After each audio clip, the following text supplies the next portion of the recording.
We want to dive deeper now with Niall Stanage. He is the White House columnist for The Hill. So Niall, thank you for joining us this morning. We'll dive right in.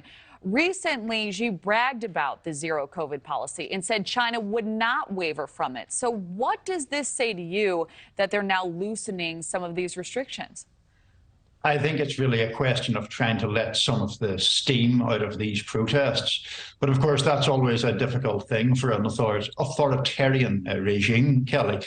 They want to open the pressure valve enough to diffuse these protests, but not so much as to show weakness. And when it comes to the easing of the COVID restrictions, we are talking about very modest changes, things like people who are infected having to isolate for 8 days rather than 10, or the removal of some physical gates around apartment buildings where people are infected. So I think that shows the balance that the Chinese leadership is trying to manage in this situation.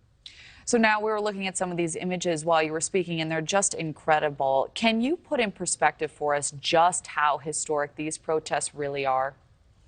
Yeah, I mean, this is a very dramatic situation, and some of the footage that you're showing really illustrates that. Now, of course, there were protests in Hong Kong in 2019 and 2020, but Hong Kong is a somewhat different case. It has a special status. In terms of protests in mainland China, you really need to go back to 1989 and the famous Tiananmen Square protests for democracy.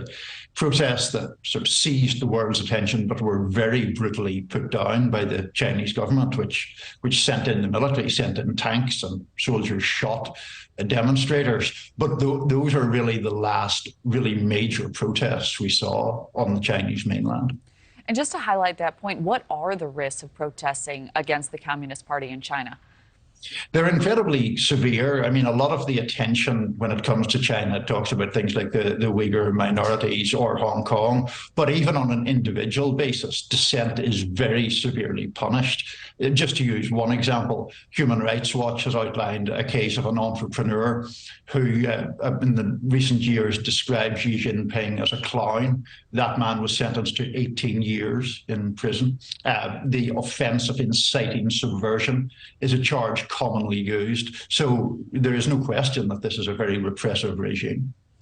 So we have about 40 seconds left, Niall. President Xi was given a new 5-year term. There are suspicions he may try to serve for life.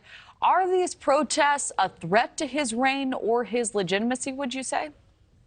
Potentially they are, Kelly, but these things are always very difficult to judge. We look at other instances around the world. The Soviet Union and the Eastern Bloc collapsed very rapidly, but the Chinese Communist Party is very deeply embedded in society there. It would take an enormous upsurge to change the regime.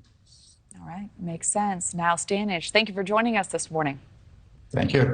Thank you for watching. Go to newsnationnow.com to find NewsNation on your television provider. And don't forget to click the red subscribe button below to get more of NewsNation's fact-driven, unbiased coverage.